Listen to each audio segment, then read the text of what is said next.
A public service announcement. Apparently we need add Democrat to start the hearing. So let us work on that. Talk amongst yourselves. Smoke if you got them. We'll figure this out. The whole idea behind the committee was that we would start on time, and apparently I'm not allowed to start the hearing without a Democrat being in the room. Elected Democrat, yeah, elected Democrat. So, I don't get it.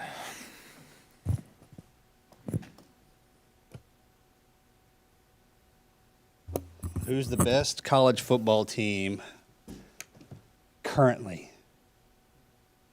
Wait, this is a question? Mr. Jenkins.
God, saved by the Army.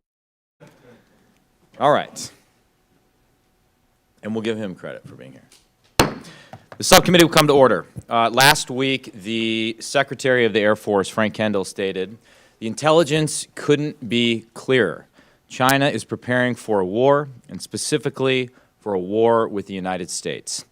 So if we took this warning from the Secretary of the Air Force seriously, and thereby got serious about preventing a war with China, preventing World War III, a war that has the potential to make previous world wars look restrained in comparison, we would immediately shift the Pentagon away from a posture optimized for peacetime efficiency and onto a war footing. We would embrace that basic paradox that to avoid a war, we have to adopt a war footing. Obviously, this is very hard to do in a free society like that in America. Once we get moving, once the crisis occurs, America has a special talent for mobilizing and beating totalitarian regimes that struggle to deal with friction. But the abiding weakness of free peoples is that our governments cannot or will not make us prepare or sacrifice before we are aroused, to quote a famous statement from the Korean War.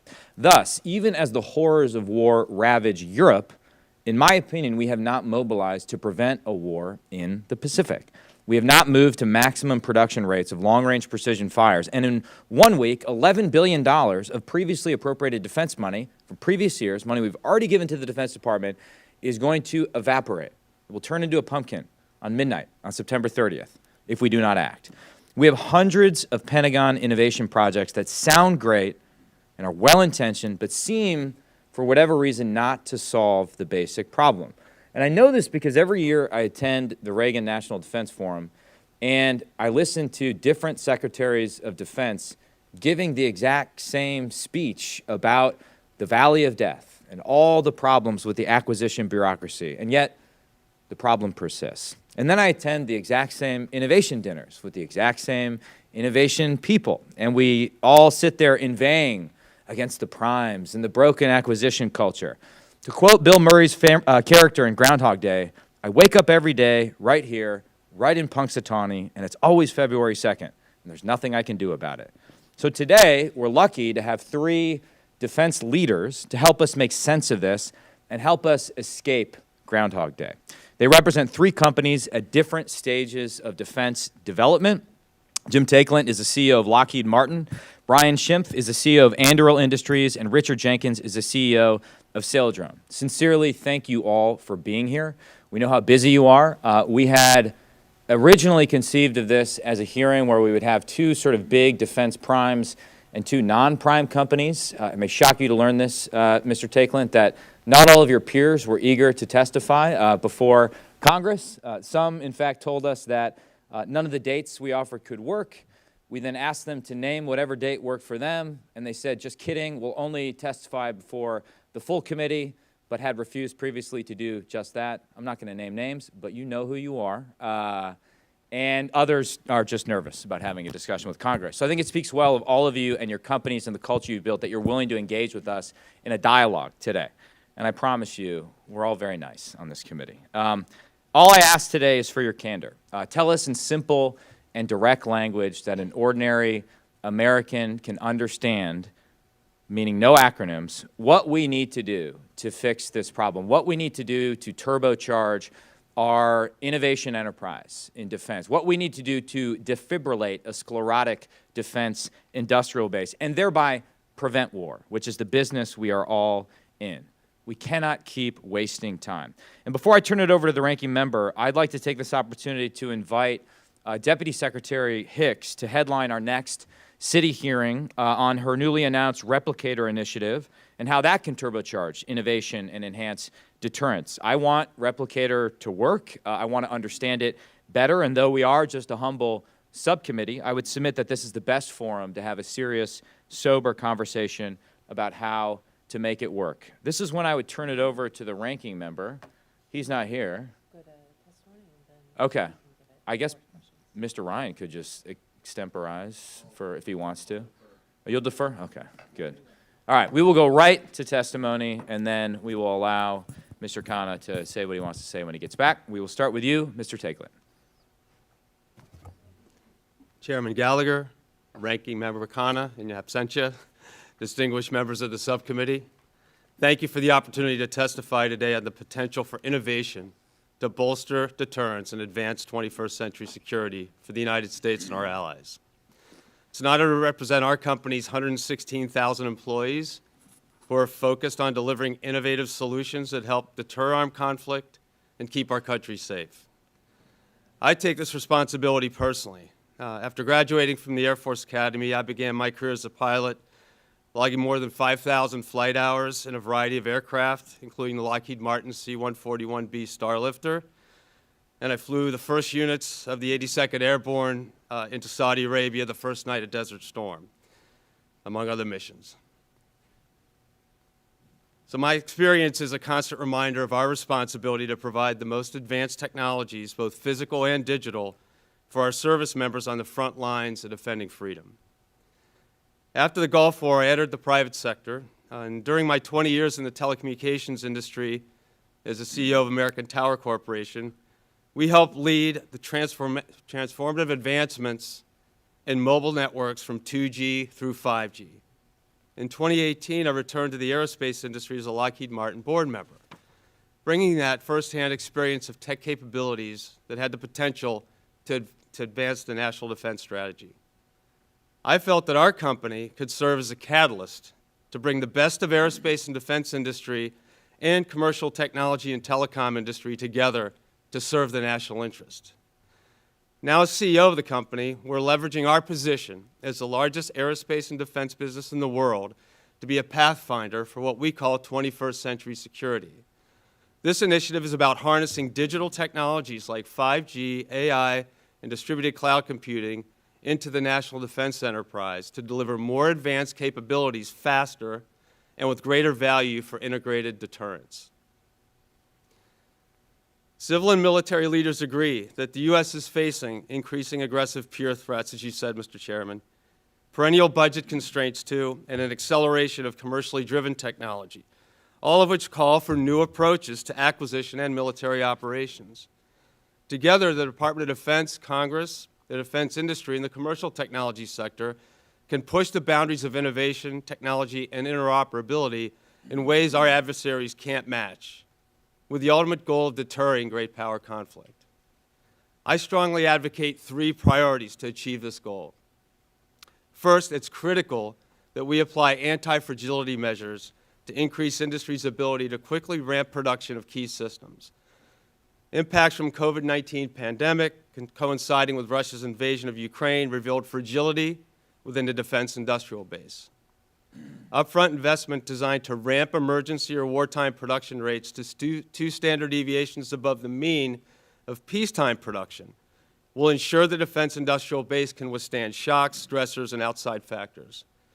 Second, we must aggressively adopt and insert 21st century digital technologies into the defense industry. To jumpstart this effort, Lockheed Martin's been partnering with some of the most prominent commercial technology companies like Microsoft, NVIDIA, Verizon, and Intel. We also work with small startups through our Lockheed Martin Ventures organization, and now with mid-sized companies through our Lockheed Martin Evolve team to bring non-traditional partners into the defense industry. Our partnerships have already developed cutting-edge solutions for the Department of Defense, and I look forward to sharing details on our progress today.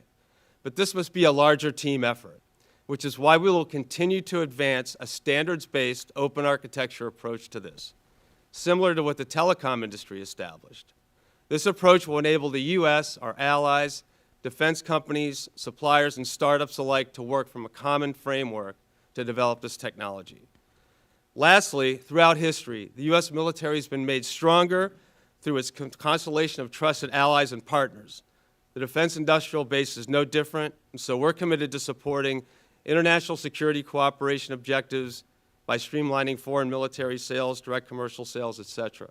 But I believe these three lines of effort will set the defense industrial base on a path to maintain Western technology superiority well into the 21st century and beyond. Thank you again for the opportunity to testify on behalf of Lockheed Martin and our team, and thank you for your many years of support for our workforce and our programs. The increasingly sophisticated threats we face provide a stark reminder of the urgent need for action, and we stand ready to partner with you. I welcome any questions you may have. Thank you. Mr. Connor, do you have a comment you'd like to offer now before I move to the next witness? Thank you, Mr. Chairman. I apologize for having to take that call. I appreciate your leadership and your convening this hearing, and thank you to our witnesses for appearing before the committee this morning. We appreciate your time to help provide this committee with your insights on the state of the department's innovation ecosystem. This committee has a long history of pushing and providing new authorities in order to support a more agile and innovative department. Our committee needs to help ensure our department has the ability to keep up with rapidly advancing pace of innovation in the private sector. Many legacy structures are not equipped to handle these challenges, and the committee hopes to hear from each member about areas where Congress may need to reconsider past action. This committee, including the chairman, is deeply concerned about the state and resources of our test range and facilities, especially as we intensify our focus on areas like hypersonics, AI, and energy and automation. Given your company's involvement, your insights are invaluable. I would like to say that I share the chairman's disappointment about Raytheon not showing up to the hearing. I have questions about Raytheon's involvement in China that I want to get answered, what they're manufacturing there, if anything. And I also have concerns about any of our reliance on China or overseas defense production that I hope we can get into in this committee. Thank you, Mr. Chairman, for your leadership, and thank you for the witnesses who did have the courtesy to appear before the United States Congress. I thank the ranking member, and I now recognize Mr. Schimpf for 5 minutes. Chairman Gallagher, Ranking Member Khanna, members of the subcommittee, thank you for your opportunity to testify. I'm honored to represent Anduril and our team. Anduril was founded in 2017 to deliver software-defined technology to the military. Thanks to your leadership, the policies and authorities needed to deliver innovative solutions have improved significantly. We no longer debate whether innovation is needed. Instead, the issue now is how to accomplish it. The key to success is incentivizing production of large quantities of the right capabilities across all domains. Our ability to project military power is overly reliant on a small number of exquisite systems that our industrial base struggles to build at relevant scale and speed. Anduril is building software-defined and hardware-enabled platforms to field an arsenal of smaller, lower-cost autonomous systems that can be produced at scale, fielded rapidly to U.S. forces, and transferred to allies and partners. At Anduril, we call this approach rebooting the arsenal of democracy The United States cannot build the arsenal the same way we did in the 1940s, nor can the country succeed through incremental changes to a legacy system. Instead, the government must use market principles to leverage the power of software, the talent of the American workforce, and the ingenuity of public servants to change the way we deliver and deploy defense technologies. Tinkering with the existing acquisition system will not succeed. We must reboot it. This approach should inform defense policy in the following ways. The government can innovate through acts of buying at scale. Exquisite assets certainly play an important role in defense. However, the United States must augment those assets with new items responsive to market forces that the department can affect. We will never see a true marketplace for aircraft carriers, but the department can absolutely have one for sensors, satellite constellations, autonomous undersea vehicles, air defense systems, or precision strike munitions. Acquiring these autonomous consumable capabilities now should be a priority. They will enable the department to deter competitors who may be tempted to attack before we can mobilize the industrial base to respond. Incentivizing competition is the core of this approach. By competition, I mean genuine, ruthless competition among serious bidders providing mature capabilities, not paper submissions. These competitions should be product-driven bake-offs, and they should end in meaningful production awards.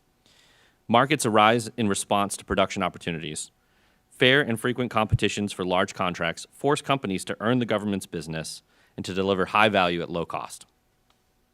New and innovative companies will compete, including on price. By developing capabilities on our own dime and not relying on cost-type contracts, our capabilities shift the risk off the government and the taxpayer. Congress has done yeoman's work to make this new framework a reality. It has never been easier for a new company to get research or prototype funding. The policies I've discussed today focus on the next phase, how to scale capabilities from prototype to production. The AppFit program and the software acquisition pilots are great steps. So are the provisions in this year's NDAA, including ones focused on rapid competitions and the non-traditional innovation fielding exercise. By building on this work, Congress can encourage more companies to work on defense technology by stimulating real performance-based awards. You can drive innovation with these principles. First, focus on the bottom line. Competitions must test the ability to solve a pressing operational problem. Second, empower decision makers to manage competitions and reward success. Always have a meaningful contract at the end and issue it quickly. Third, recompete key programs frequently.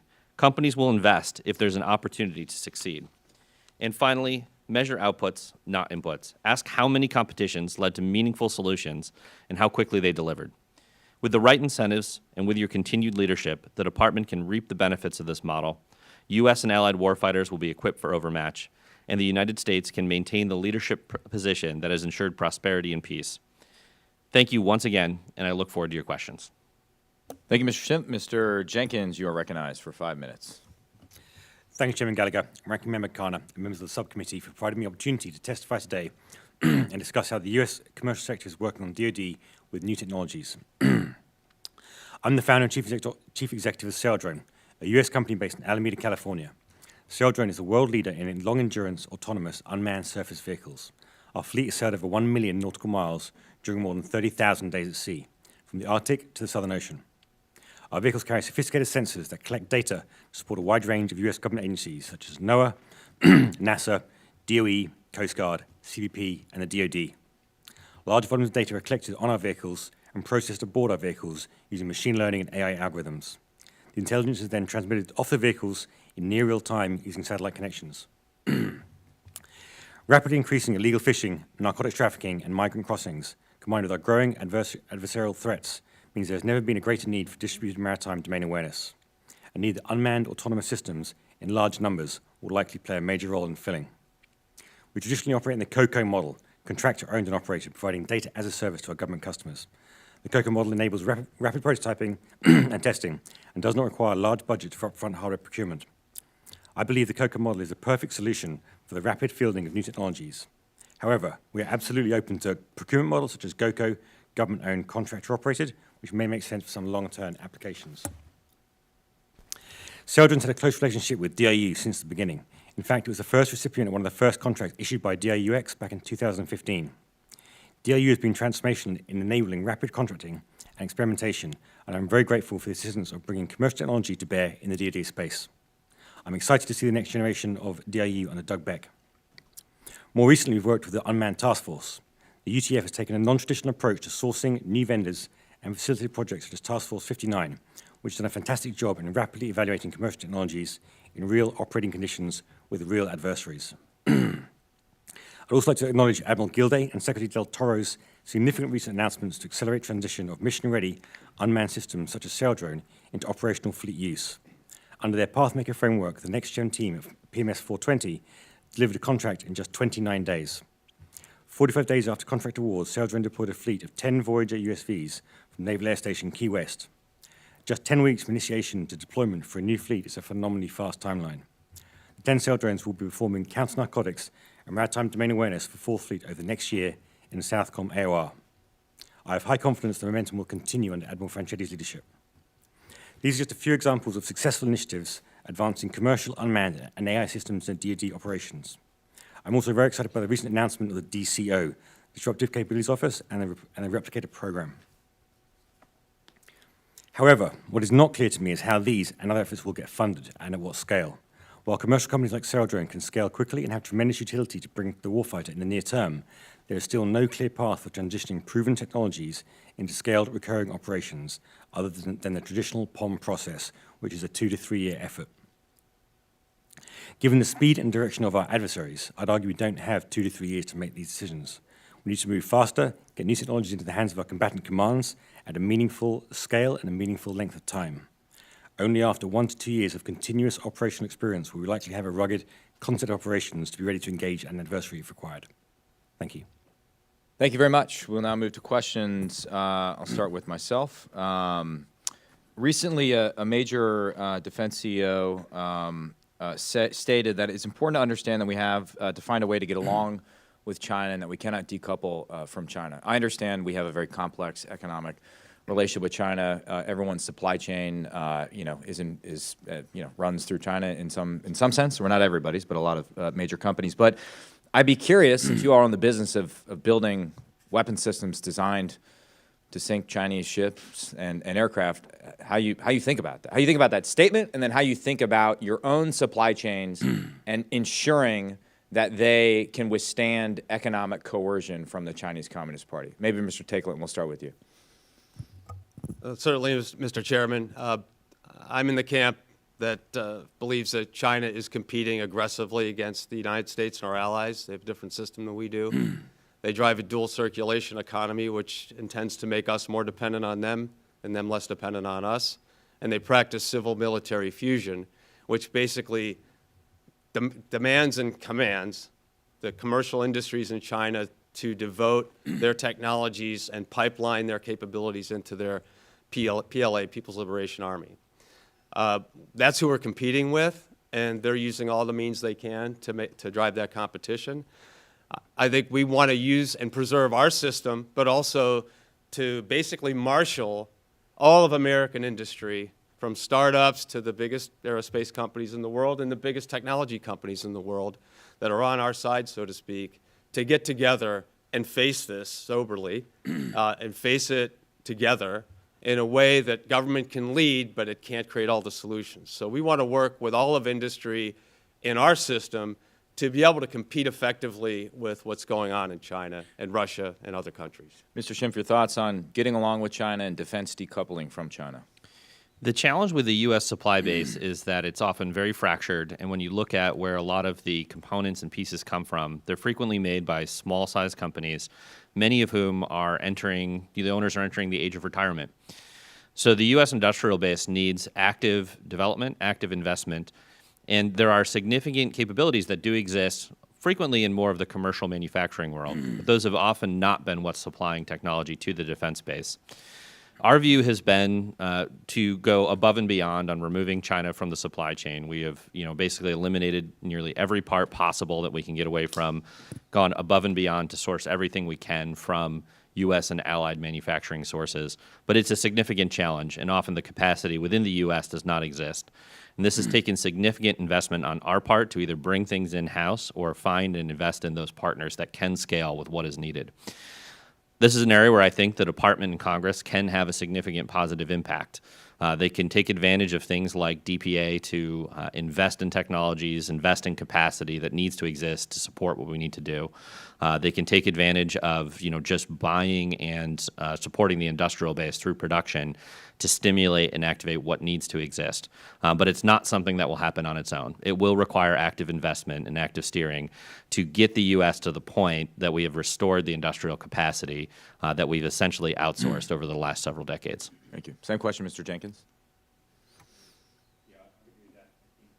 Is your microphone on? Sorry. Sorry.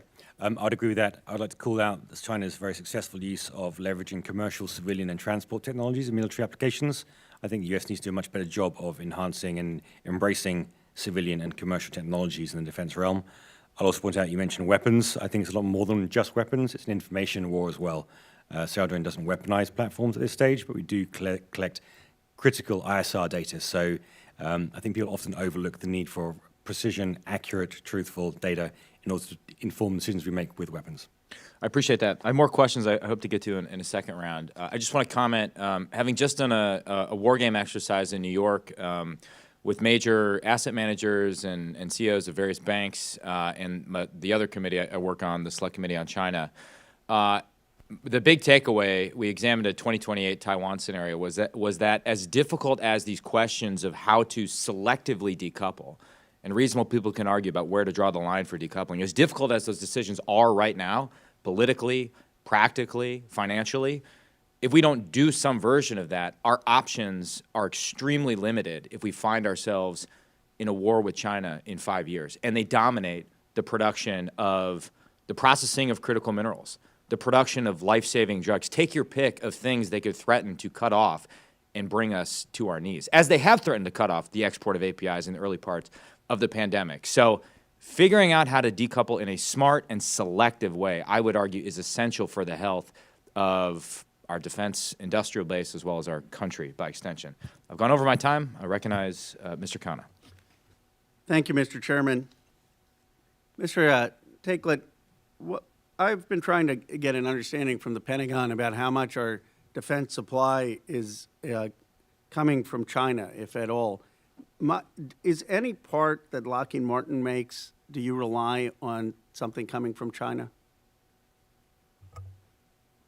Ranking Member Khanna, our approach to the supply chain is similar to Mr. Shrimp's, which we try to eliminate any and all parts, components, and materials even from China sources.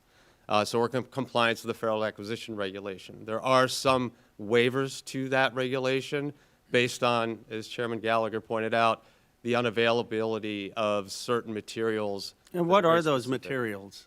Some of them are rare earth elements, as was pointed out prior. Those rare earth elements are in the material stage generally. In other words, they cannot be spoofed, hacked, used for cyber. Anything else other than rare earth? There's been a few small part components, again, very kind of the type of things that you find almost in a hardware store, so to speak, that are sold through distributors. So once we get supply chain illumination into the second, third, fourth, fifth levels of our supply chain, we can find some of these components and, again, sort of dumb devices, I'll call them. Is there a reason the small components we can't do in the United States? I mean, do you think we should have an initiative to have that made here? Yes, I totally agree with my colleague here that we should attempt to eliminate every dependency on any defense production for a component, subcomponent, material out of China. Absolutely, yes. Well, I'd love to work with you on that. I think that's a bipartisan issue, and I know the chairman has shown leadership.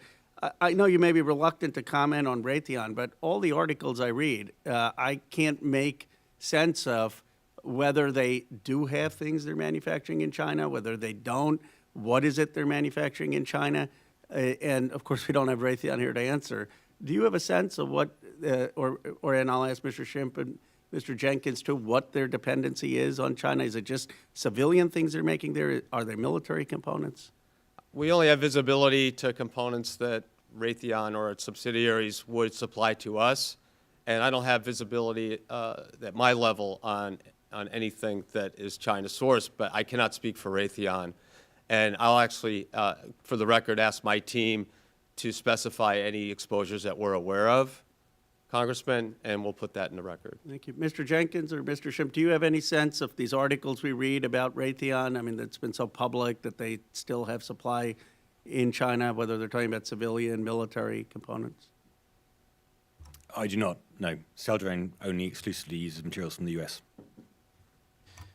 I don't have any specific knowledge of Raytheon, but one good example I'll point out on where I think congressional action has substantially helped the U.S. supply chain is in battery technologies.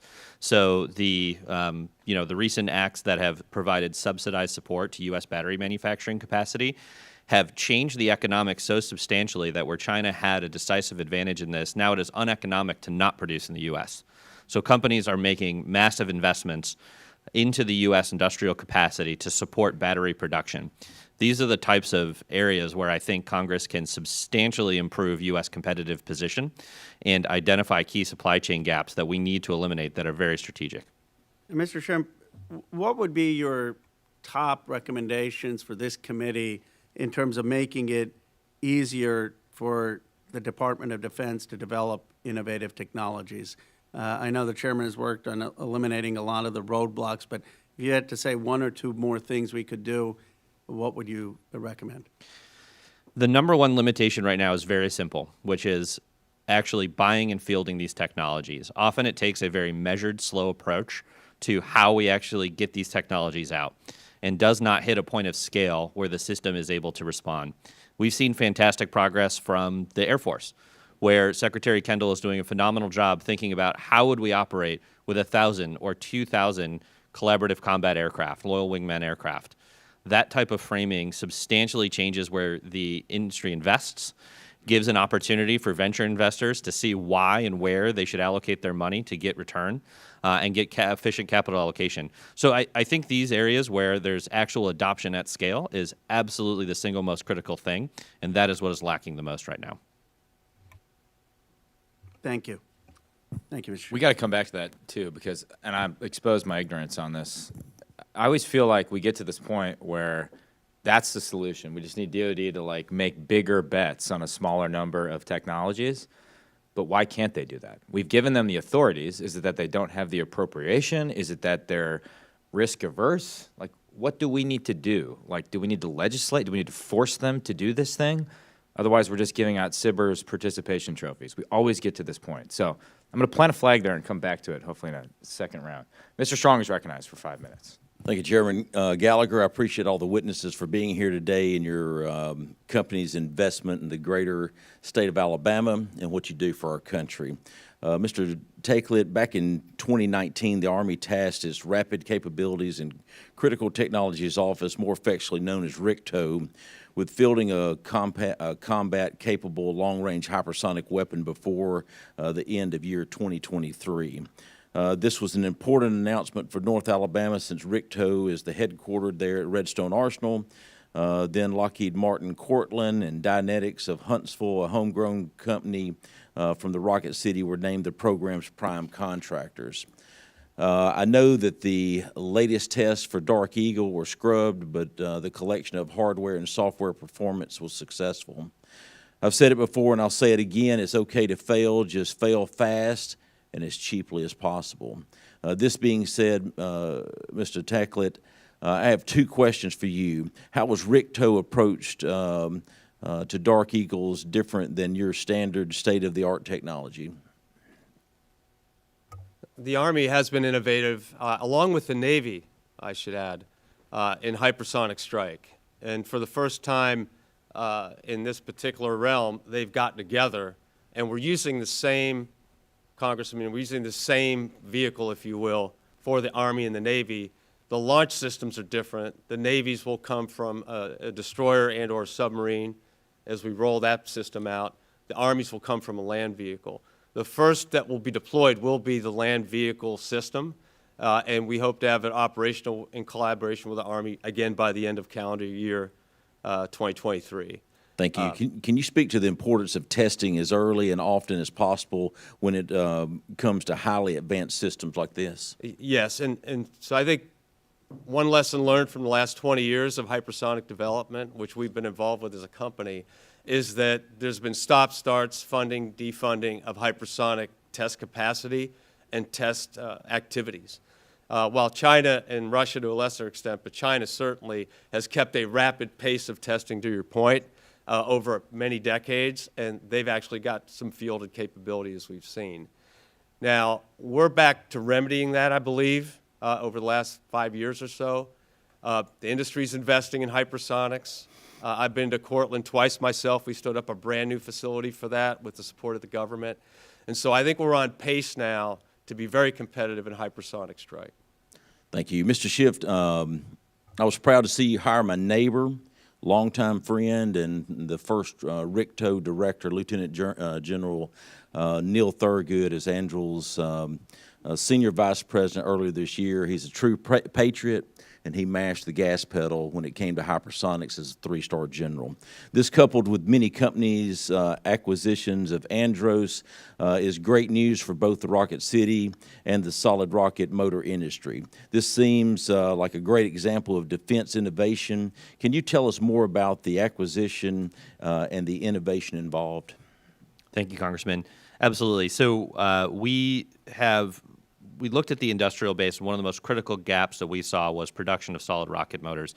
We've heard it from the primes, we've heard it from the government, where this is a major gap in our ability to produce and scale weapons that we critically need. When we looked across the industry, we found one company that had the ability to produce at scale, had the facilities necessary, and had novel technology to actually do that. We're investing heavily to get that technology as ramped as possible, to add as much capacity to the industrial base as possible. And additionally, we're looking to the government to help facilitate that investment as well. So anywhere we can create leverage to accelerate the capacity we can bring to market, that's absolutely critical. And it's an area where I think Congress can add very specific emphasis into the U.S. industrial base and grow it very, very quickly. Thank you. Mr. Jenkins, Celdrone might not be in Huntsville, but it is in Alabama, and we stick together. I had a chance to see some of the company's work with Austell USA and Mobile, and it seems to be quite an impressive partnership. Since 2021, Celdrone has operated as part of the Navy's 5th Fleet Task Force 59, demonstrating the ability of uncrewed systems to augment traditional manned assets and provide a fuller, calmer operation picture for all sea services. When it comes to AI and leveraging uncrewed systems in contested environments, I have time for one question. What lesson has Celdrone learned over the past few years that could be applied across the joint forces? Thank you. So what we've learned is the amount of data we collect. The data is now overwhelming our customers. There's so much information to be gleaned from the ocean, be above the water, below the water, acoustics, etc. We're using AI extensively on the vehicles and in the cloud to produce real intelligence for the warfighter. So the real learning here is that the government does not have, or the customer does not have, the ability to absorb the volume of raw data we're giving, and AI will be a critical component in delivering real intelligence which is actionable to the services. Thank you. Mr. Chairman, I yield back. I love that your questions are always like this shameless commercial for Alabama. It's I have no shame. I appreciate what y'all do for hey, our well, state. if you can't root for good football teams, you got to root for other stuff. I'm an Auburn guy. I'm not for Alabama.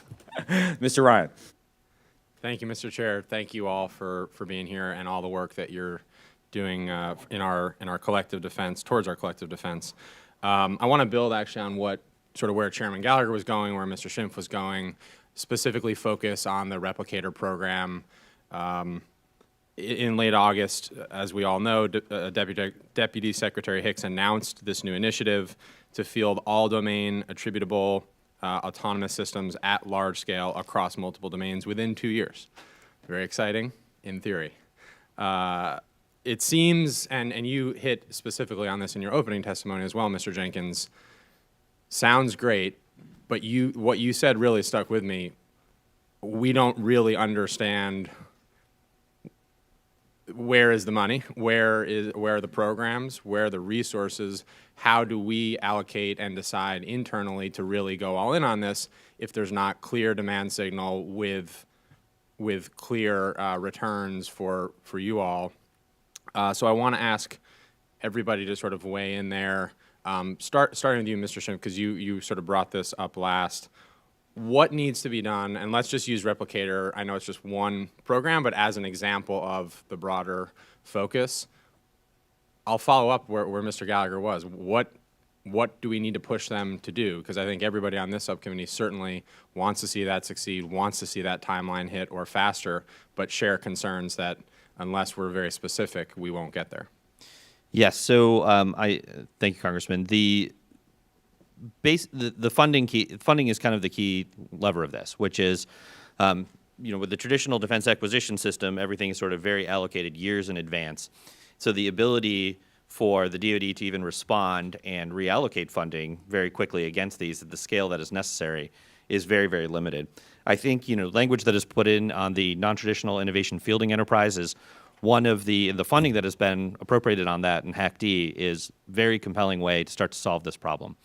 And in particular, they're looking at commercial solutions that can be deployed in 12 to 24 months, having that as a criteria of how these things are actually deployed, where the money is spent. And I think another area that is very critical is sort of concentration of that bet. So the typical pattern we've seen is often spreading those pools of money across 40 different investments, leading to small-scale experimentation. There are many good ideas within the DoD. There are many good technologies that could be scaled, but hard choices will have to be made on what is the most effective. So areas where Congress can push on both providing flexible funding, tying it to quick turn results, and focusing the department on concentrated bets and making that clear, I think can lead to some of the biggest impacts possible, rather than seeing what we've seen, which is kind of a continued spreading of all of the investment across a very, very wide base, leading to no scale and no impact. Thank you. And anything to add, Mr. Jenkins? I'd agree with that. We've seen large sums of money being distributed through a large number of programs. It doesn't lead to a meaningful outcome. I will say that if you want to act in the next 12 to 18, 24 months, you just start building now. We can build 5 systems a year. What the government often does is deliberate for 8 to 12 months and then says, can you deliver them tomorrow? And the answer is no. It takes time to split up manufacturing plants, operations, hire people, supply chain, got to buy components. We need to start building today. So I would argue or ask, what is the size of that budget? What is the plan? And how soon can we know? And just to follow up for anyone, to your point, Mr. Schimpf, from your estimation, what you're seeing in the field, what you're sort of brainstorming and thinking about contingencies to the topic of deterrence in this subcommittee, is Replicator that right bet? I mean, is that, in your opinions, is that one of those places we should go sort of strong and heavy? I absolutely believe that mass is going to be the determining quality that really matters on this. The number of systems we can field, the rate we can replenish them, the volume we can get, kind of pre-positioned and ready and demonstrate that we have that capacity is absolutely critical to creating deterrence. And I think there's a number of technologies that can provide a huge amount of uncertainty and, kind of hesitation on the part of the CCP. I think we've invested heavily in undersea capabilities, for example, which I think is a great example of exactly where this needs to go, where that is a domain that the U.S. has huge advantage. And while the U.S. must continue to invest in shipbuilding capacity, we are unlikely to see the returns of those investments for the next few years. Thank you. Yield back, Mr. Chair. Thank you. Mr. Luttrell. Thank you, Mr. Chairman. Let's fast forward the clock a little bit and talk actuality, and let's just say something happens that we hope does not happen. Mr. Takelet, on the F-35 or just the aircraft series that we're producing right now, to piggyback off of my colleague, if there are materials that are needed for that aircraft, and I wish we could get it at a hardware store, that would be great. But what are we looking at if this goes full-scale Armageddon? Mr. Deluzio, sir, you're in my way.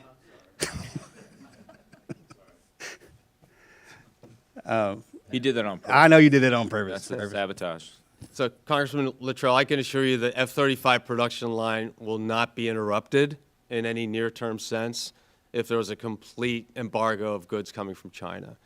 Part of the safety net here is that these basic materials and basic components are themselves distributed through 3 or 4 layers of distribution system. In other words, a Chinese company will sell 10,000 capacitors into the market. Those will go to automotive, they'll go to commercial aerospace, they'll go to distributors that serve the defense industry.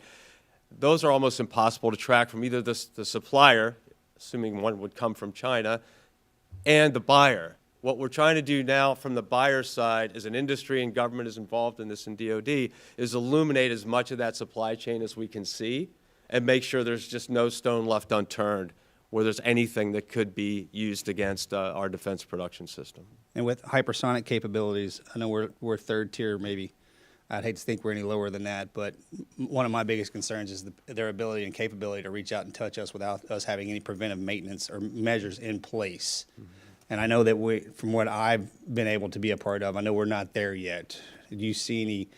And I agree with the money. The money seems to be everything that's holding industry back to bringing those capabilities to the front line. Are you comfortable in any way saying that if something was to go off in the near future, do we have any capabilities in the hypersonic space to keep up with the nefarious actors across the pond? Well, we do in the realm of hypersonic defense. So a lot of the existing systems, which is something I would like to come back to later, is how do you leverage existing systems, in this case the Patriot missile system, to be able to deal with a more advanced threat using software and advanced networking technologies before you can build a new hardware system in 6, 8, 10 years. So we've done that with Patriot. And the Patriot missiles that have been deployed in Ukraine have actually shot down hypersonic weapons fired by and from Russia. There'll be a cat and mouse game that will continue here because the more sophisticated the maneuvering in the final terminal stage that the missile can go, the tougher it's going to be to hit it. But we're actually in the cat and mouse game on hypersonic defense already. And I would say that is a significant deterrent, but we need the offensive side of the deterrent as well, which has been spoken to earlier, and to accelerate the hypersonic development and accept test failures that are going to happen because we're rapidly developing these programs, and continue to make sure that they're going to get fielded, which in the case of the Army and Navy, we're well on our way. Okay. Mr. Jenkins, with data collection, data aggregation, computational analytics from everything that you have forward deployed, mostly, or is it all or mostly just rare earth mineral battery powered, or is there a variation? On the propulsion? Yes, sir. So we use wind and solar for main propulsion, and we also have onboard engines with diesel. So we have very long endurance due to the wind power harnessing renewables. That gets us up to 12 months in the open ocean. For the high-power devices that we run sonars, we run mapping, we run multi-beams. They require an engine on board, a generator. So we have fuel in the form of diesel to supplement that. This may not be a question you could answer in this setting, but given the vastness of just the open waters across the globe and those that we're probably most likely going to be engaged in, one of the trickiest parts, in my opinion, and I used to be an undersea guy, so is mapping and channelizing everything that's happening underneath the waters that we can't see.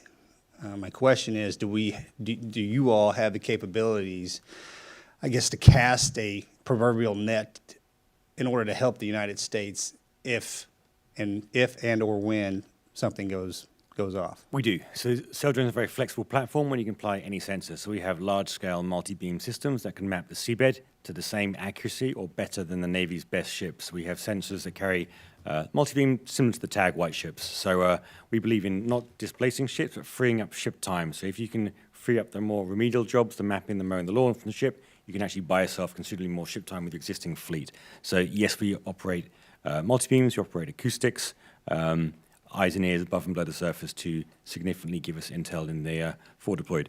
You mentioned range. I'll also mention that the challenge we face is in the Western Pacific. It is 3,000, 4,000, 5,000 miles away. You need very long endurance vehicles to do that, and that's going to be a key part of the technology going forward. Yes, sir. Thank you. Thank you. Mr. DeLuzio is recognized for 5 minutes. Mr. Chairman, thank you, and gentlemen, thank you for being here. Mr. Schimpf, I want to come back to something you had mentioned with Mr. Khanna earlier about batteries and what the market domestically now looks like. Tell me a bit more, what can we learn from this kind of federal action, how you're seeing it play out in the defense industrial base? Thank you, Congressman. One of the areas we've seen is, and this is even beyond the defense industrial base, talking with a number of colleagues who have started different companies, the access to, low-cost loans that are guaranteed to facilitate and scale production, the ability to, kind of get grants to develop and mature up technologies. That has changed the cost basis in a way that now production inside the U.S. is offset in a way that historically, it was so much cheaper to do it in China because of their incentives and their, sort of industrial policy that they had in place. So that's an area where I think the economic incentives were very straightforward. They were, you were able to offset a lot of the very large costs involved in scaling up production capacity, as well as investing in research and development technology for next generation capabilities. I think in the defense space, the same analog applies. There's a number of areas where, because of straightforward economic reasons, production has moved overseas, it has atrophied, the volume is not there to sustain the U.S. industrial base on the types of components that we really need to be successful here. So I think some of the actions that Mr. Takelet referenced, being able to identify those key supply chain areas and have a proactive approach to industrial policy in the defense space is absolutely critical to having the resilience and scalability that we need and be able to be as responsive as the U.S. demands. Thank you. Gentlemen, anything you'd like to add to that question? Okay. Mr. Jenkins, we'll come to you. So, your testimony, and I think you said it as well, being able to assemble, ship 10 of your Voyager vessels to the Navy within 5 weeks of being placed in a contract, that's pretty fast. Now, I understand not every weapon system that's realistic, but what can we learn from what you are doing that we can scale up for bigger, more complex systems or systems like yours? Yeah, thank you for the question. So repeatability is key. Our systems are modular, they're scalable, they're easy to service, and they'd like to deploy. So having small, attritable systems rather than very large ships, it generally gives you more mobility and agility. So small, light, relatively cheap, high utility systems is where we focus. Are there procurement lessons we can glean, though, for our larger systems based on what you are doing and those like you, right, who are relying on smaller, more nimble modular systems? Yes, I mean, again, for the procurement system, it needs significant work to make it faster across the board. There is the term, the frozen middle is a real thing. You might get someone to request a service, but getting that contract through the building to the other side is still a heavy lift. So I think significant work. While we do see glimmers of hope out of NAVSEA, I think there's work to be done there. Thank you. And then, Mr. Takelet, I'll come to you last. You had a note in or a line in your testimony that caught my eye about the need for multiple reliable sources for things from semiconductors, solid rocket motors, rare earth elements. I agree. You have some suggestions. Use as much time as you'd like. What can we be doing to grow competition within all of those components, sectors, you name it? Certainly, Congressman. What we've tried to take is an approach called the concept of anti-fragility in our defense industrial base. Fragility is the risk or the disruption or even the failure of a system when it is affected by an outside shock. So COVID-19, tripling, ramping production, those kinds of things. Nassim Taleb created this concept called anti-fragility. He wrote The Black Swan and then a second book called Anti-Fragility. That concept basically says you can design into a system a relatively low-cost set of parameters that will allow that system to, if not be strengthened by being shocked, it will be resilient when it gets shocked. And so some of the things that would apply to your question would be having multiple sources for suppliers. So when we have a component that will go into, say, an aircraft, F-35, we have to qualify that supplier. We want to make sure that component's going to work, that it's going to be cyber secure, et cetera. It's going to cost money to get that second supplier. And so therefore, there is a cost to anti-fragility. Can I ask a quick follow-up? Sure. And do you tend to pay less when there are competing bids than if you have a single supplier? Well, yes, right. And so the more suppliers we have, the more optionality we are going to get in negotiation. That's true. But there is some upfront cost to this. A second way to go about reducing fragility is if there are 10,000 capacitors you're going to need over 10 years, buy all 10,000 of them in the first lot because you know you're going to need them. Because if then supply is interrupted or there's another pandemic or whatever, you can't get those capacitors, the DoD or the industry itself has the supply base already in inventory to not stop production. So there's a number of approaches like that, but the whole concept is this anti-fragility. How do we make things stronger when they get disrupted versus weakened or failing? Thank you. Yield back, Mr. Chairman. The pride of Long Island, Mr. Lulota. Thank you, Mr. Chairman. I appreciate your leadership on this issue and for our witnesses for being here today. To me, what makes our nation's military the most lethal fighting force our world has ever known is twofold. One, we have the best, most dedicated professional troops the world has ever known. And two, we have the best technology available. This enables the United States to deter conflict, hopefully, but to win it when we're engaged and to bring our troops home safely. And this committee surely appreciates your work helping us achieve that mission. Gentlemen, with that in mind, I represent New York's 1st Congressional District, the east end of Long Island, and we are home to Hauppauge, the nation's 2nd largest industrial park after Silicon Valley. Hauppauge is home to many suppliers and contractors which provide our nation's military with the resources they need to remain the most lethal in the world. Mr. Takelet, thank you for your service in the Air Force. I'm sorry you went to the Air Force Academy, not the Naval Academy. Nevertheless, sir, you mentioned in your prior testimony that you want to work with all of industry to become more independent from China. I think that's a reasonable goal. And I have heard with respect to all of industry, it is often said that large defense prime contractors are not as nimble and as innovative as the small startup companies, but yet the small startup companies are not as capable of producing military systems at scale. Would you, sir, agree with that characterization? My characterization would be there's a role for all types of companies in all segments of our society to contribute to national security and deterrence. But there has to be a framework around it so that small companies, medium-sized companies can be effective. And so that's why we're really pushing the notion, similar to the telecom industry, let's have a standards body that, as we did in, it's called the 3GPP, in the telecom business, what are the APIs we're all going to use? What are the interface technologies we're going to use? What's the error correction code that everybody will share? And we'll cross-license those to each other so that our investments, whether small, medium, or large company, are compensated for and there's some return to our investors. This has been done in telecom already, but it was not done right the first time. There were 3 standards back in the early 2000s for mobile telecom, and now there's 1. And by going to that one single set of standards that was built by the industry with the customer's involvement, we were able to accelerate through 3, 4, and 5G and get the network capability we have today in a 20-year span, which is what it takes to develop one defense system. We went through 3 generations of mobile technology in that span of time. I think we should apply the same approach here and get a big tent and essentially marshal all of U.S. industry on a common platform architecture to contribute what they can. So is it safe to say that rather than characterizing the big guys and the little guys as competitors, that you see it more as a complementary environment to help satisfy this yes. committee's and the nation's goals? Yes, that's correct. And we will compete in the right spaces in the right ways. But if we don't compete on a common architecture, and there are 3 or 4 different approaches to command and control or AI or 5G, we're not going to have an effective outcome.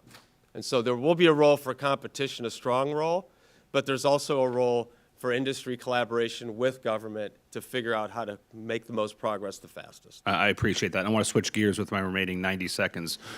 We, as a nation, have been investing in hypersonic technology for quite some time, but we haven't delivered the desperately needed operational capability to our warfighters yet. The F-25 is a 12-plus year development cycle before we delivered operational capability. Why does it take so long and so much money to develop these capabilities? The physical Newtonian technologies that go into some of these systems and platforms now are so advanced that they do require significant testing. When you look at hypersonic strike, for example, you're getting to speeds that generate 2,000 degrees of heat on the vehicle. So when we run a test, for example, under those conditions, we might find that the bonding inside the solid rocket motor that connects the propulsion to the fuel source is coming apart. We'll have to get a new chemistry together with our solid rocket motor provider to make sure that doesn't happen. So these are sophisticated technologies. They take a lot of effort and a lot of experimentation to. Thank you. So just real quick, I want to ask you one more question while my time is about to expire. What lessons, if any, can you learn from private industry, non-defense industry, on their ability to do things sometimes less expensively and in a shorter period of time, sir? And if you can answer that in 20 seconds so I'm not rude to my colleagues. Well, there's a big issue I think that's very, very important, and that is making improvements in what we would call missions, commercial companies would call business outcomes or services, every 3 to 6 months instead of just every 10 to 12 years when the new vehicle comes out. That's a conversion we need to take. It's going to require a lot more than 20 seconds to explain, but we need to take a mission lens through an entire national defense enterprise in addition to the product and platform lens that we have today to really make this happen. If we gave you better buy signals, specifically ones with a longer duration, would your ability to deliver things, be able to accommodate things, be less expensive and a better timeline? Yes. Thank you, sir. I yield. Dr. McCormick. Thank you, Mr. Chair. Thank you to the witnesses for being here today. George Washington one time said, "To be prepared for war is the most effectual way to preserve peace." Obviously, you guys are a big part of that, and we appreciate that. One of the things that concerned me was, of course, the chips that are ending up in Iranian drones, which you've already addressed somewhat. I think we have some work to do on that on our side, too. So I'll move on to the next question I had, which is the ebbs and flows of the military purchasing that create functional problems for you guys in production. Obviously, hiring and firing people is not an easy thing to do, and we cause that through the ebb and flow of our purchasing. In relationships to Ukraine, you can see obviously they're consuming a large portion of munitions, and we may have other consequential force commitments around the world as well. Not only that, but we also can't predict what might happen tomorrow. Do you feel that we are preparing in a way that we can not only sustain our war efforts in support of what Ukraine is fighting against an invading third largest army in the world, but also other support that we have to provide around the world, as well as our own future needs if something were to pop up? Do we have the ability to ramp up quickly? And I throw out to the entire group.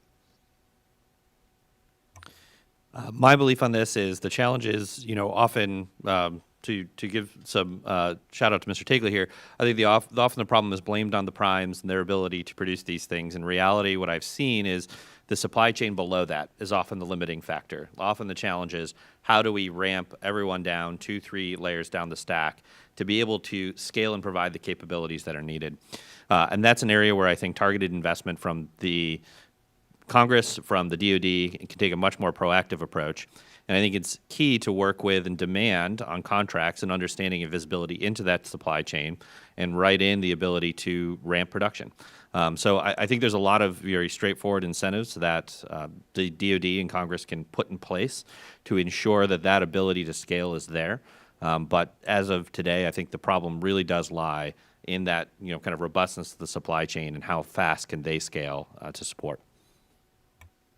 Anything to add? Okay, I'll move on to the next topic, which is equally important. So you're talking about the flexibility of the model and the ability to supply up the supply side of ramping up.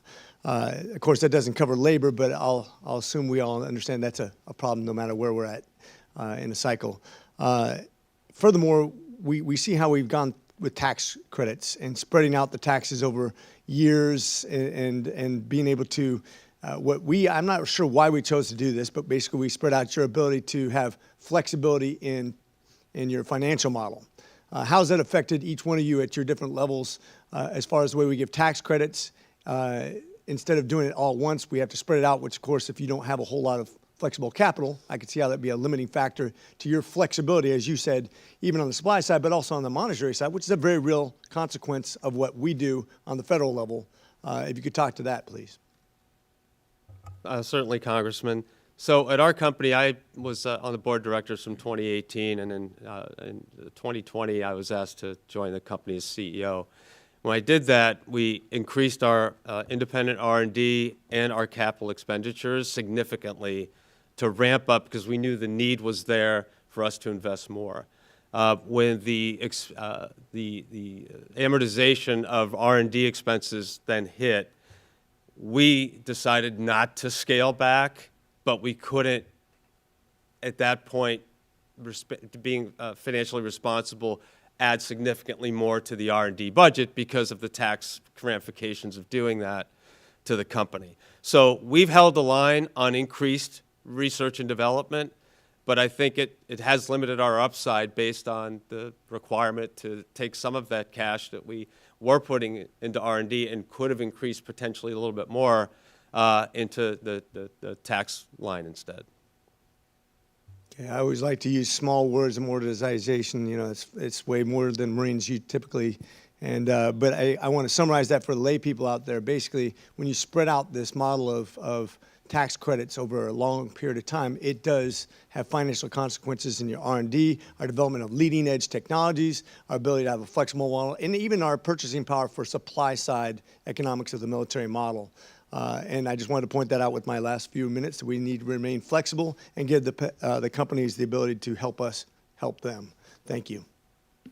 Thank you. We'll move to a second round. I'll recognize myself and want to pick up a little bit on the discussion on replicator with what Mr. Schimpf said, referencing mass. As I understand it, the theory behind replicator is that the PRC's advantage is mass. More ships, more missiles, more people. They can just throw a lot of this at the problem. I would add a human dimension. I think if you study sort of the history of warfare, or at least the last time we fought the communists in the Korean War, you'll understand that these regimes are less sensitive to casualties than we are in a democracy. It just tends to work that way. And so if you offered Xi Jinping a choice of you can have Taiwan, but it'll cost you your whole navy, he might take that offer. And so we are going to use, if I get the acronyms right, all domain attritable autonomous systems, ADA2, to counter China's A2AD.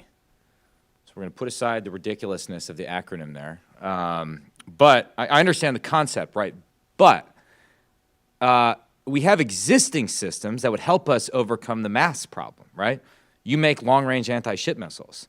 It's my understanding you could make more of these long-range anti-ship missiles. Now, Mr. Schimpf might say, well, we need cooler autonomous systems that Anduril builds, but this is something we know how to build. You build it. What would you need to expand the production of LRASM and other key long-range precision fires?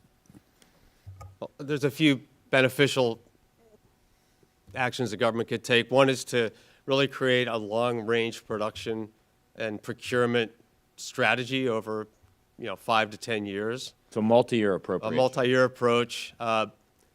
Congress may need to adjust the ways that it allocates funding to that kind of approach so that the suppliers, as Mr. Schimpf said earlier, will have the confidence to ramp up and invest in that higher production level.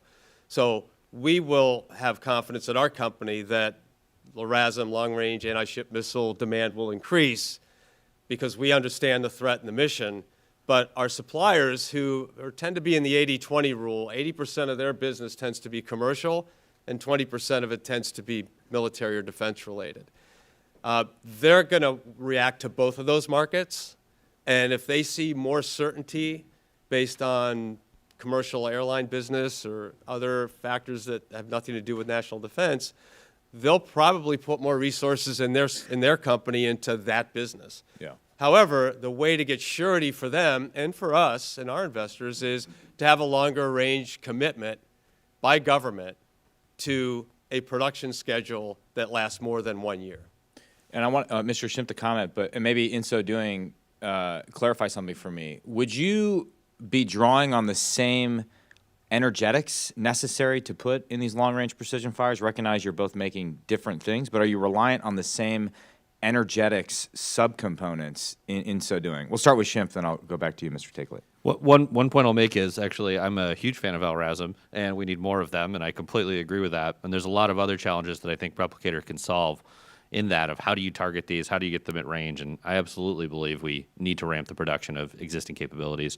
And by the way, they need to be pre-positioned in theater, 100%. because you're not going to be able to surge them forward in the event of a conflict. The thing I will say on the supply side is, in some cases, yes, they'll draw on similar constrained supply pieces, but I don't think that is inherently bad, right? The answer has to be we have to increase capacity, not to, sort of hoard the existing capacity we do have. Do you own your own energetics, or are you relying on other companies? You guys just bought something in Indiana, right? We've invested in this from a solid rocket motor production capacity, and I won't speak for Mr. Takelet, but I believe he tried to have the ability to support this in the defense space. Mr. Takeland, do you want to comment? Sure, there's two aspects. One is the explosive ordnance in the front of the missile, and the second is the propulsion. They are different. We tend to rely on explosive materials from third parties, including the government. And the solid rocket motor and liquid rocket motor industry, which is again, mixed to commercial, but mostly defense-oriented, for the propulsion.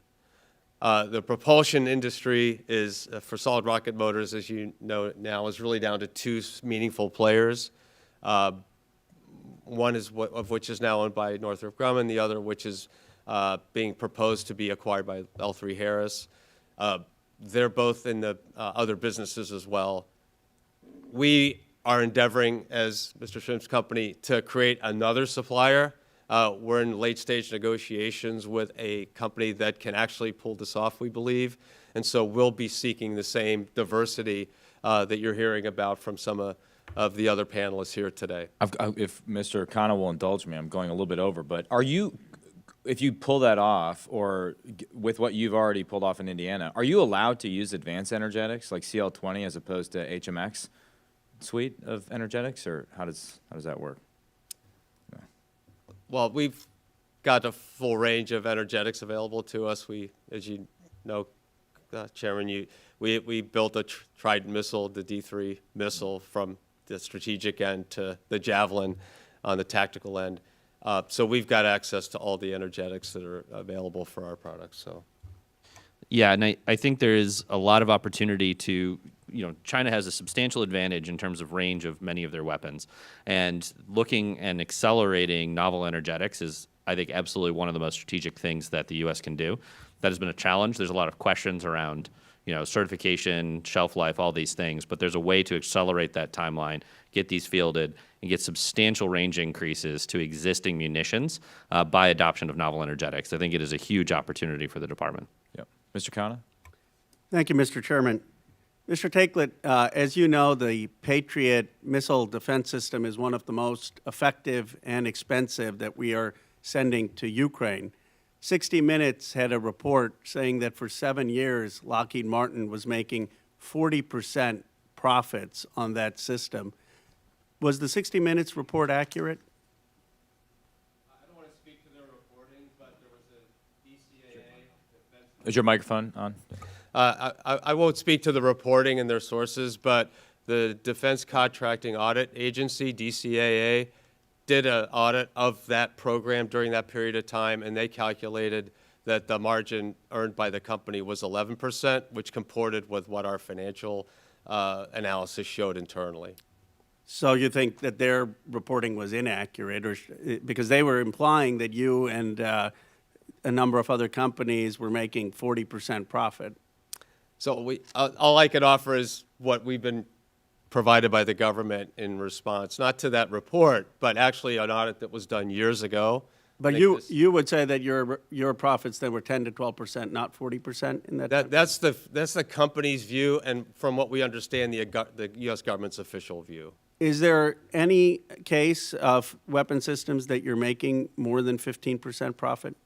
I'd have to look back in detail for the record, Mr. Today. Khanna, but I'm not aware of any that. Would you be willing to commit today that you wouldn't sell any weapon system to the United States at over a 15% profit margin?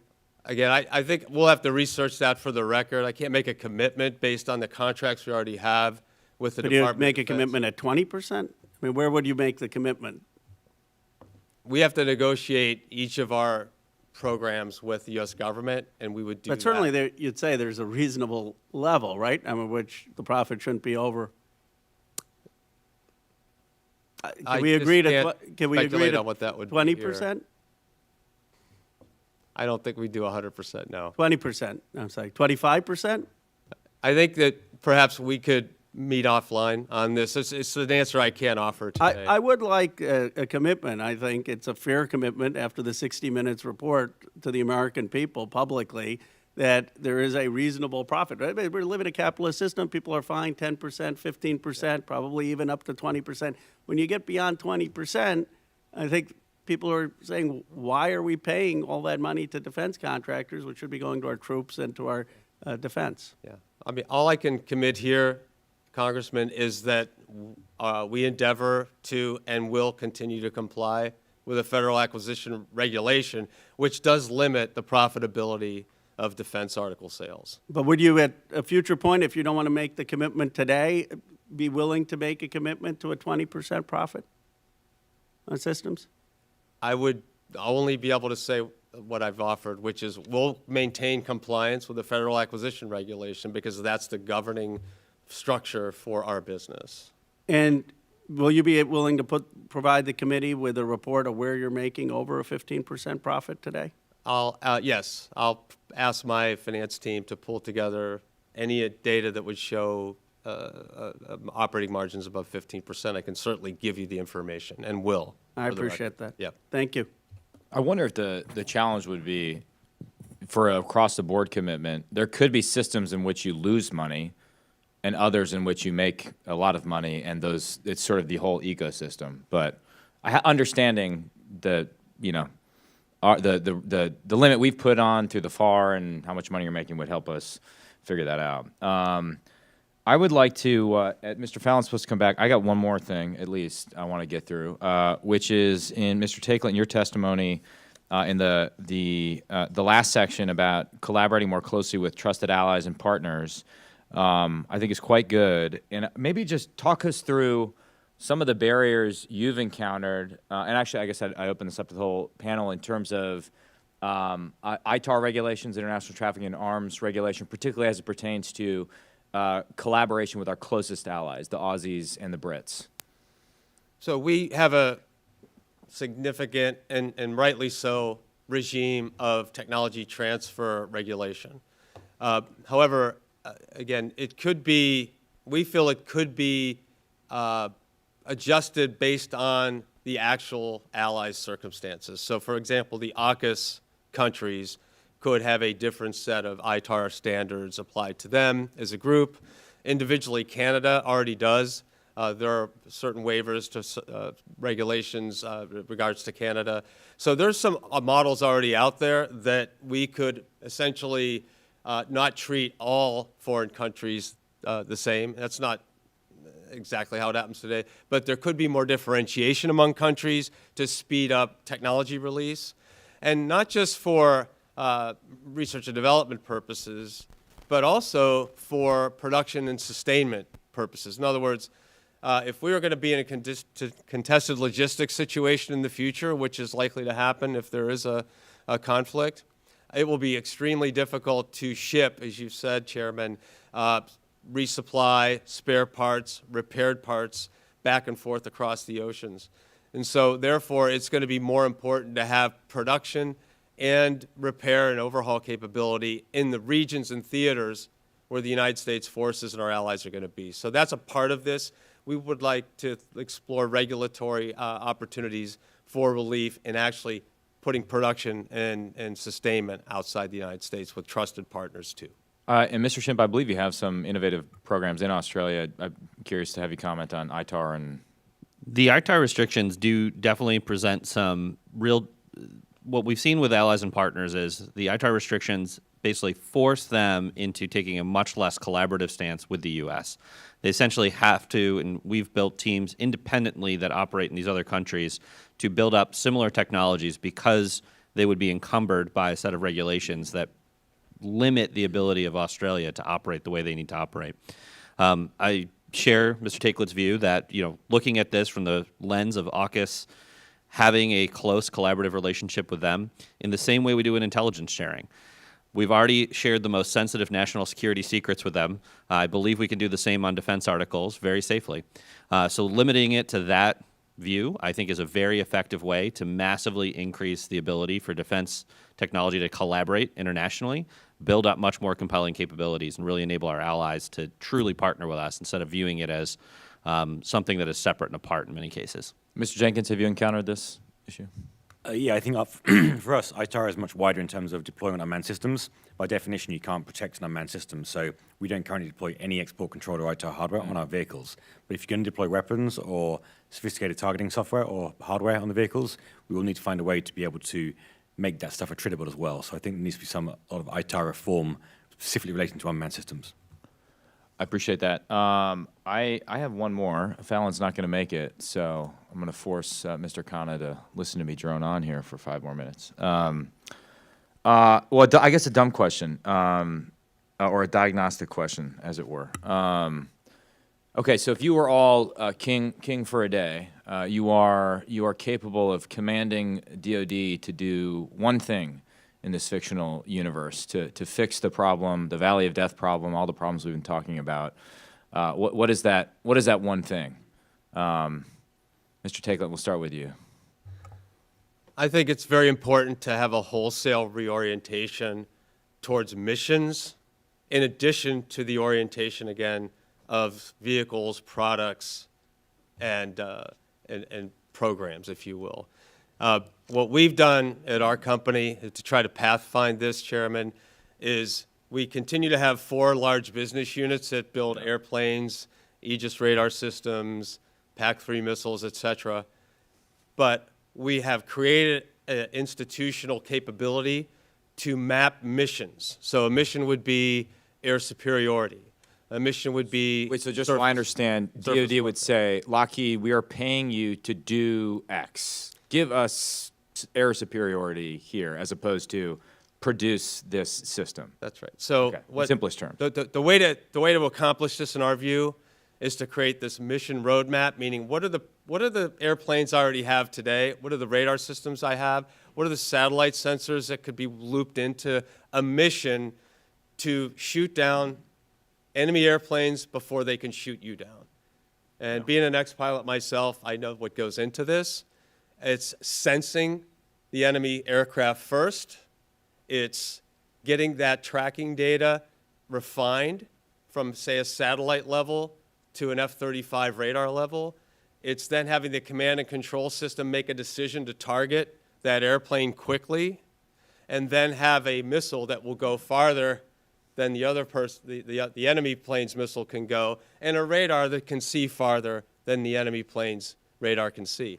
We can start accelerating digital technologies into that mission in a way that can move data flows faster so that we can make quicker decisions and be more effective and ultimately improve that mission without any new hardware. And it's be tying a certain satellite that doesn't connect today to a command and control system in Hawaii to an F-35 in the South China Sea. That could all be done with digital technology in a way that would be much faster than waiting for the next generation air dominance airplane to show up in 10 years. Yeah. Mr. Shimp, same question. You get the magic wand. I think there's a huge number of systems that you can take a very straightforward kind of free market capitalist approach to, like, how you actually would make these work. Basically looking at, taking missile systems, for example, being able to have an opportunity to, recompete and revisit these things periodically, have new entrants be able to invest, and if they perform, win. When these systems are locked up for 10, 20, 30 years, it is very hard for a new entrant to have any incentive to try to go after improving these technologies. So I think the ability to, rapidly recompete these award winners that are actually working and scale those into predictable production will substantially improve the competitiveness and speed that you'll see innovation. Wait, but what needs to happen inside the Pentagon or here in Congress for that to happen? Like what? I think we have to start on targeted small activities where, now I think we're starting to see more competitions and bake-offs where they're evaluating technology. But the next stage of this, of actually fielding at scale, goes back to a lot of what I was saying before, where it essentially these things go into then more experimentation and more tests. But actually getting these technologies to fielding very, very quickly is the most important thing. And I think Congress can put language and tie appropriations to successive fielding, not just do you have a plan to field in 5 years. Got it. Got it. I think I got it. Mr. Jenkins. Yeah, in the same vein, for me, the gap which has to get fixed is the gap between proven experimental products to operations, right? There is Yeah. no current trajectory at all to do that. Replicator maybe, DLU maybe, but right now there's no funds apportioned to that. That is considerable, if not a terminal barrier for small business to get into large-scale replication. We need to see budget allocated to that and an authority to distribute that in a clever way. My concern about replicating those things is that when you buy a lot of hardware very quickly, is it truly proven? Will it be out of date or expired within 12 months? And I think you really have to, we have done 1 million miles in the open ocean. We still learn new lessons every single day. Without doing that time in the ocean, if you'd asked to buy 500 platforms 5 years ago, we would have given you the wrong thing. It wasn't ready, it wasn't mature. So as we run very fast, I think we have to work out what technology is proven, is ready to scale, and then allocate budget to that. Did you make a comment earlier about a combatant command approach? So what did you mean by that? Yeah, so it's right now it's a centralized process. Combatant commands have their own money. Yeah. There's definitely a theory of giving spending power to combatant commands to buy their own hardware. I'm on the fence. I could do it either way. I think if you give combatant commands control, you might end up duplicating services, contracting services, fielding services, and the same technology is probably useful to multiple fleets and commands. So central command is detached. You don't get good requirements through from the fleets right now. So I don't want to go into either camp, but either you give the combatant commands more money to make their own decisions, or you centralize procurement in a central government body. Great. Any other questions? Anybody? Going once, going twice? Bueller? Thank you to our witnesses for your time. This was a not boring hearing, which is our primary objective, to not be boring. I learned a lot, and I think we have a lot of items that we can action in next year's NDAA. Let's just hope we're not all sitting at a future Reagan National Defense Forum having the same trite conversations about Valley of Death this, Valley of Death that. The time is now to act. So very much appreciate your time, appreciate your leadership, and look forward to working with you in the future. And with that, the subcommittee hearing is adjourned.